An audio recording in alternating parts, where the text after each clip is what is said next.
La maneja de acuerdo a la política que quiere perseguir, de la finalidad que quiere.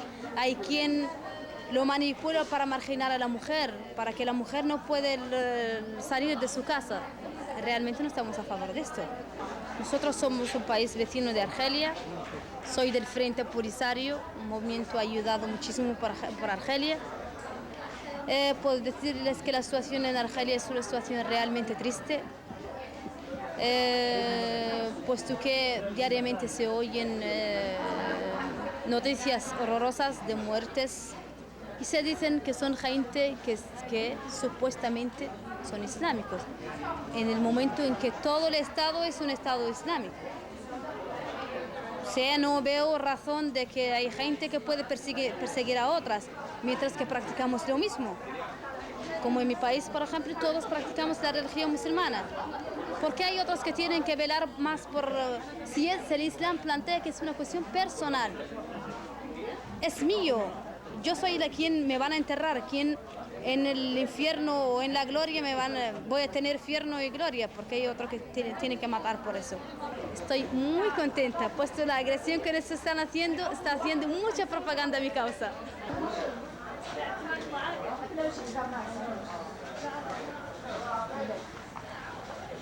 Yo me llamo Gejmula Ebbi, soy del Sáhara marroquí. Yo soy marroquí, saharaui, pero marroquí.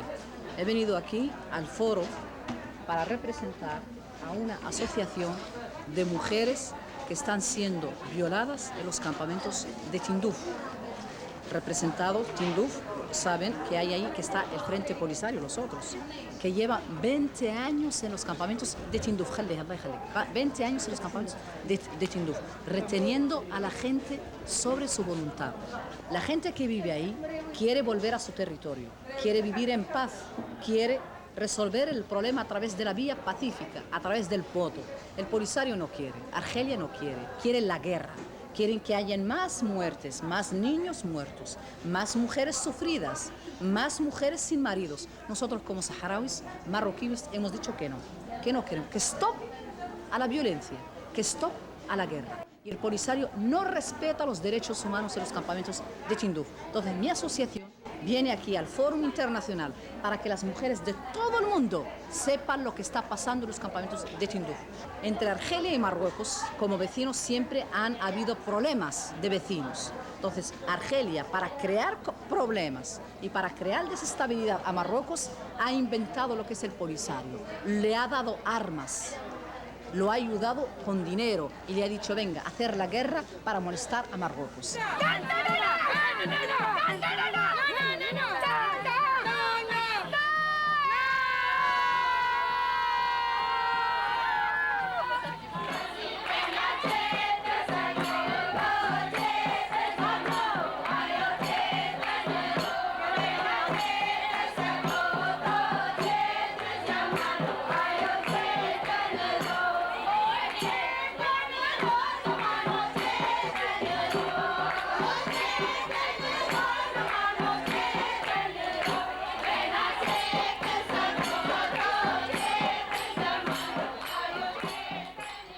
A gente tem vindo de muito longe, tem vindo com um grande esforço e é muito difícil, precisa muita energia ficar aqui. Vir de Beijing aqui, todo muito tem dificuldades de se trasladar aqui, de um prédio para outro, uma oficina para outra, e tudo isso é muito complicado. Mas as mulheres eu acho que têm demonstrado uma energia extraordinária. E o problema que eu vejo disso é que a energia que tem gastado em se mexer de um lado para outro poderia ter sido gastada em um esforço ainda maior para resolver os nossos problemas e para discutir juntas, para dialogar juntas e ter uma visão ainda mais progressista do que a gente tem nesse momento. A concepção desta reunião foi feita por os homens. Agora, tem mulheres que estão nas delegações oficiais que sentam como os delegados oficiais tradicionalmente se sentam. se sentam. Mas as mulheres das organizações, das ONGs, não aceitam as regras, porque pensam com muitas, tem um número bastante grande, eu acho que pensa como feminista. E pensar como feminista é pensar desde um lugar diferente ao lugar tradicional, ou a forma tradicional de pensamento. Nós estamos lutando por coisas que foram definidas no século XIX. O século XIX termina em 1995. Então eu acho que tem lugar para a gente mais moça, mais jovem, de definir como vai ser o futuro. E na próxima reunião, a minha filha ou a minha neta virá, mas eu não estou segura que vou estar aqui.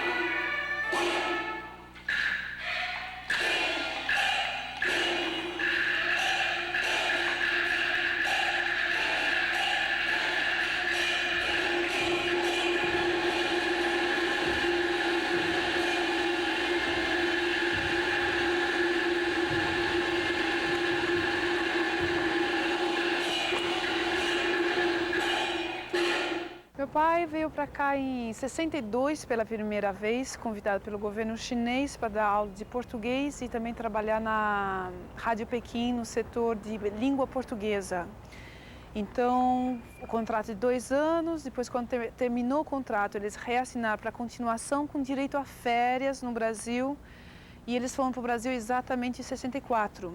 Daí meu pai foi preso por estar voltando de um país comunista e na época muito contra, assim, no Ocidente e tudo mais, né?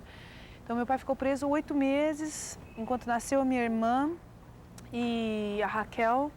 Depois que ele saiu da prisão, eles resolveram pegar o passaporte e sair do país. E tiveram muita sorte de poder sair do país e vieram diretamente para a China. Ficou com carteira de residência chinesa, mas nunca pudemos sair do território chinês. Nunca. Então eu nasci em 66, até os meus 13 anos, nunca saí da China. Então fiquei na China o tempo todo. Na China, a mulher sempre teve direito ao trabalho e sempre teve direito à participação, à escola. Inclusive, as mulheres chinesas ingressaram nessa escola muito assim, nos anos 20 desse século, então estavam mais adiantados que muitas escolas ocidentais. Inclusive nos Estados Unidos, as melhores universidades, a Harvard, por exemplo, só abriu para as mulheres nos anos 60. Entende? E até então tinha uma escola separada para as mulheres e escola para os homens. Olha, eu como mulher hoje em dia com 29 anos, eu estudei numa universidade de mulheres e de muito apoio à mulher profissional. Então já eu como pessoa assim faço muita questão da minha própria formação acadêmica, minha própria formação profissional, a própria produção intelectual, para mim é muito importante e vejo isso também como uma parte muito importante da vida de qualquer pessoa, sendo homem, sendo mulher, porque você tem toda uma inteligência dentro da sua cabeça a ser criada e aprender o que é a vida. Estou enfrentando hoje em dia essa situação de que, bom, eu tenho uma vida profissional, eu tenho uma vida independente e depois você tem uma busca de um relacionamento do qual você tem que ter um homem que pode te entender. Muitos homens talvez não entenda também, mas eu também vejo assim, mas você precisa mesmo que o homem te entenda ou você só precisa do homem que faça o papel dele? Porque eu acho que não é do papel do homem entender a mulher completamente, eles não vão entender. Porque é um meio diferente, uma visão diferente da vida, entende? Então, eu acho que a mulher, se ela não exige tanto que o homem entenda ela dessa parte, ela pode ser um pouco mais feliz, é um pouco mais fácil. Porque é uma experiência muito própria, é uma experiência pessoal.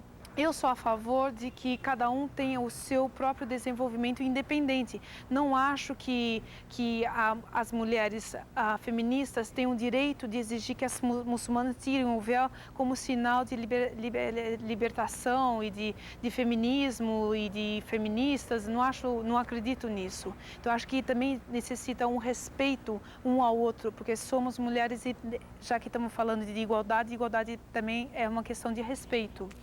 Então, a conferência, acho que se é uma experiência como essa que foi a minha, de conhecer a outra cultura e conhecer os problemas da outra cultura e entender como eles resolvem e respeitando as suas próprias soluções e alternativas, acho que é sempre uma experiência muito positiva de ver o que é o outro.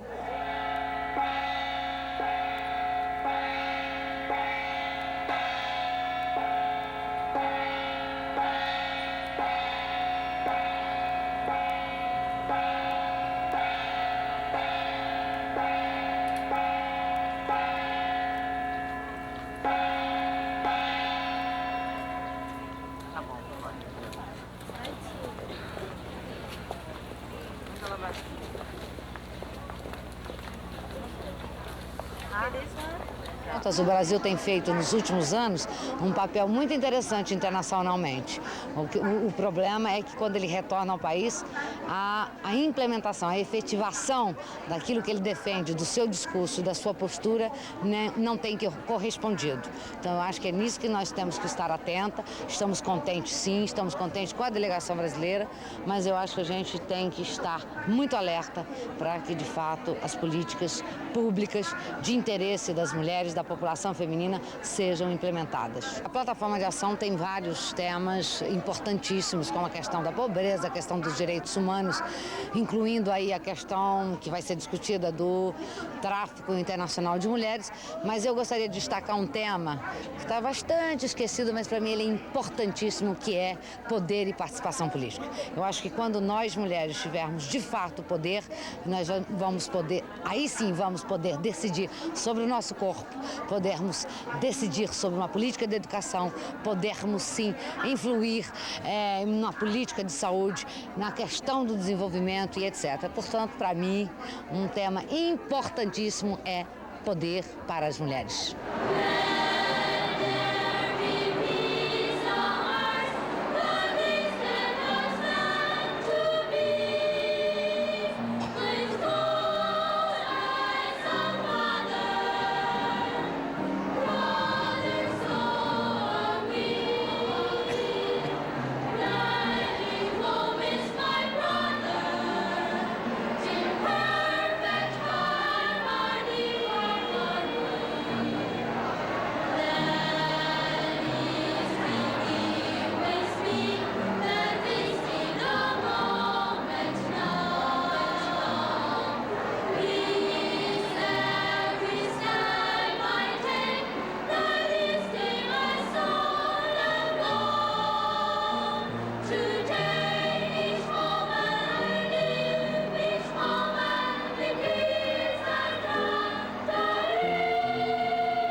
Senator da Silva is an outspoken champion of poor and rural women. Presenting the award is Patricia Daniels, the president of Soroptimist International.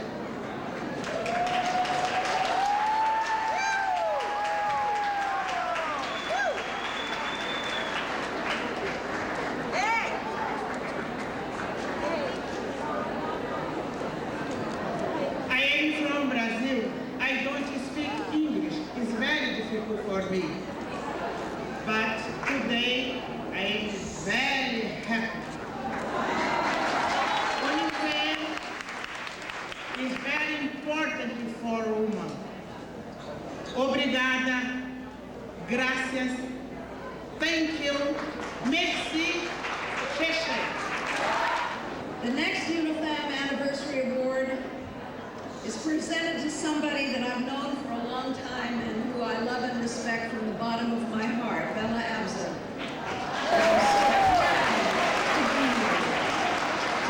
To tell her that we thank her. Under her leadership, WIDO has demonstrated global leadership in developing new political space for women. God bless you, Bella.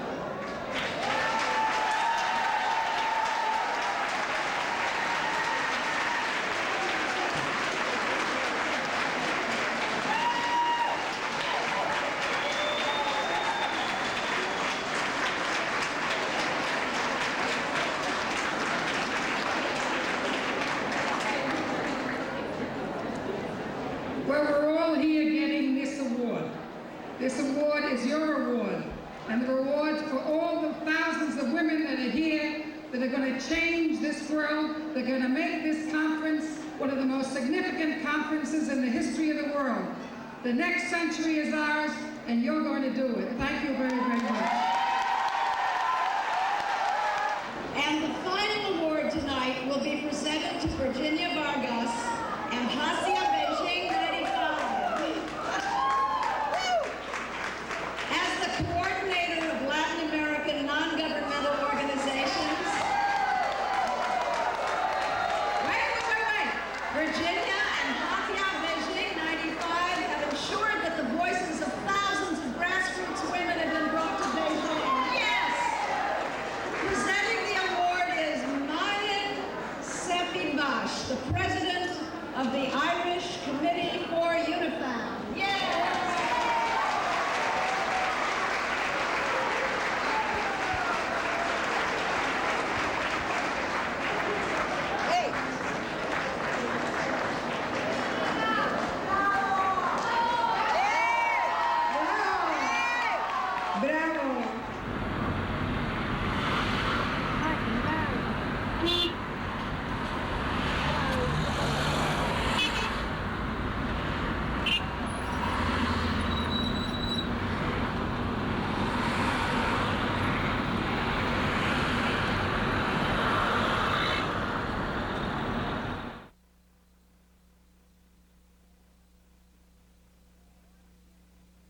Eu acho que isso tem sido motivo de muito questionamento, de muita reflexão por parte das mulheres. Quer dizer, como ocupar o poder sem ser absorvida, sem cair nas mesmas armadilhas que já se conhecem do poder, sem ser engolida pelo poder.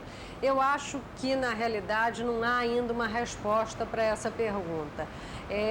Num certo sentido, essas conferências oficiais, essa série de conferências oficiais da ONU, com as plataformas que foram levantadas pelas mulheres, quer dizer, que são plataformas revolucionárias, não só para as mulheres, mas para a humanidade como um todo, eu espero que essas plataformas possam servir de apoio a essas mulheres que estão ocupando os cargos de poder e que elas possam justamente ter respaldo numa coisa que foi internacional, que teve a participação, que teve o apoio de vários países, da cidadania planetária como um todo, que elas possam usar isso como instrumento nos seus países para operar essas políticas transformadoras, porque na realidade eu vejo que há uma urgência tão grande nessas transformações que eu acho que se as mulheres ocupam o poder e não conseguem fazer nada disso, na realidade a gente a gente deixa consolidar também uma reputação de incapacidade, né? Quer dizer, nós propusemos, mas na hora de fazer não conseguimos. Essa última década, nós temos vivido as transformações em todas as áreas da existência humana, né? Nós temos visto grandes transformações no meio ambiente, na economia com a era da globalização. E tudo isso não podia ter deixado de afetar a forma que você tem de se colocar no mundo. E eu acredito que o movimento de mulheres percebeu, foi muito sensível a essas transformações. O ponto principal que eu vejo é que as mulheres deixaram uma posição simplesmente de reivindicação para participação numa determinada estrutura já organizada, onde elas iam participar, elas iam pedir o direito de igualdade. Há há um movimento transformador, mas transformador dessas próprias estruturas. Então você não vê mais nos discursos das mulheres, nem mesmo só focalizado sobre os aspectos femininos. Eu acho que hoje as mulheres falam sobre tudo e, sem dúvida, a 4ª Conferência Mundial da Mulher foi uma prova disso. E o movimento feminista, para surgir, o movimento de mulheres, pode dar o nome que quiser, não tem importância. O feminismo é um nome que veio das mulheres do século passado que reivindicaram o voto. Foi assim que começou. Em essência, o que as mulheres querem é participar de uma cidadania plena, independente de uma prestação de serviços obrigatória, compulsória, como ela era. Então, é muito longo de escrever, mas as mudanças foram inúmeras durante esse tempo. Para que a mulher tivesse acesso profissional, foi preciso que ela se liberasse das obrigações domésticas. E isso era já um arranjo que tinha que ser feito com os homens, porque a eles não interessava. Agora, além disso, existiam muitas mulheres que não se casavam, ou que não tinham filhos, ou que ficavam viúvas ou divorciavam, e estas também não tinham acesso ao mercado de trabalho, porque havia o receio de que isso contaminasse as outras e que aí todas quisessem trabalhar, que foi o que aconteceu. Porque a realpolitik está em crise, o sistema representativo está em crise. Né? Todos os dias nós vemos nos jornais na América Latina que os deputados, os senadores têm feito fraudes, ou têm roubado dinheiro, ou aparece um deputado que nunca tinha tido partido, os partidos também estão em crise. Então, eu acho que é uma crise muito grande na sociedade e muito forte. E que você vê essa crise também no movimento feminista. Eu que estou falando que o melhor que nós podíamos fazer é não dicotomizar o macropolítico e o micropolítico. Nós começamos a fazer uma dicotomia entre o privado e o público. Então, nós ficamos só no público e deixamos a questão do privado para lá. Porque também muitas de nós achamos que já não é importante mais falar das questões que são privadas e que não são privadas ao mesmo tempo. Muitas deixamos de falar de sexualidade para começar a falar de direitos reprodutivos. Por exemplo, as lésbicas, por que teriam que falar de direitos reprodutivos? As lésbicas feministas não têm nada a ver com os direitos reprodutivos, mas sim com a sexualidade. A sexualidade é uma coisa que atravessa todo o movimento feminista, porque ainda todas somos preconceituosas. Então, muitas mulheres têm medo das lésbicas, outras têm fascinação pelas lésbicas e gostariam muito de ter uma relação, ainda que fosse uma noite, com uma lésbica para saber como é o assunto. E também você tem o preconceito racial, é uma coisa que nós não temos falado. Nós falamos teoricamente, mas nós não vamos a ver qual é a repercussão do nosso racismo introjetado, desses microfascismos que falava o Guattari. A minha história no movimento de mulheres, né, começa pelo rádio, né, com o Viva Maria. Foi um programa que foi uma espécie de caixa de ressonância de um período muito fértil na história dos movimentos de mulheres, né? Viva Maria nasceu no fim dos anos 70, com uma proposta de justamente resgatar a cidadania das mulheres e fazê-las ter voz e vez, essa coisa toda.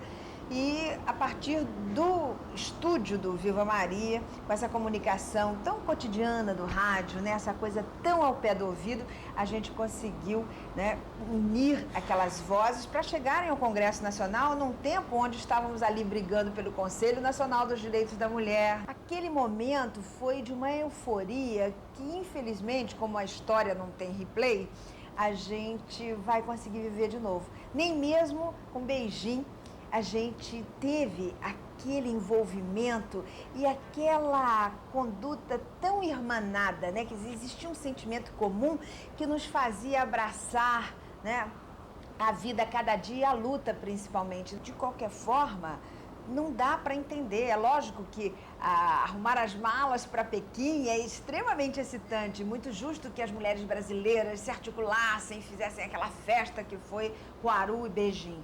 Mas não se compreende que depois de uma festa daquela, a ressaca esteja sendo tão grande. Quantas vezes essa Cinelândia que eu vejo aqui dessa janela, lotada de bandeiras, mulheres em passeata, onde é que está esse fôlego?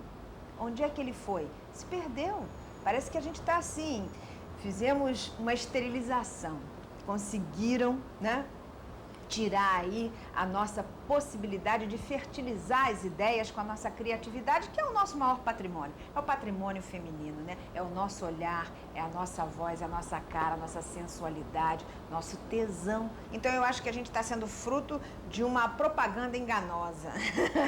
Seria mais ou menos isso. A gente conseguiu tudo, não precisa mais, né, lutar tanto. Relaxem. Relaxem porque vão perder o espaço conquistado, certamente. Não tem essa luta, ela é insana. Essa luta é cotidiana, não pode ter brecha. Não é uma coisa que você levanta a bandeira da paz e agora estamos aqui. Precisa florescer alguma espécie de amorosidade, alguma coisa que não está batendo, eu não sei. Essa conexão eu acho que tem que ser meio cósmica. Eu acho que a gente está precisando se... Porque foram muitos os enganos, né? Teve um momento que a gente quis ser homem, pagar a conta, bancar tudo sozinho. Teve um outro momento que a gente ficou ali, e agora, José, o que se faz? Avançamos tanto e para quê? Né? Estamos tão estressadas, estamos tão cansadas. Eu não sei em que medida a gente pode, de novo, ritualizar o feminino de forma a dar um passe, assim, todas as mulheres para tirar essas cacas e implantar uma nova ordem. Eu acho que mais ou menos por aí.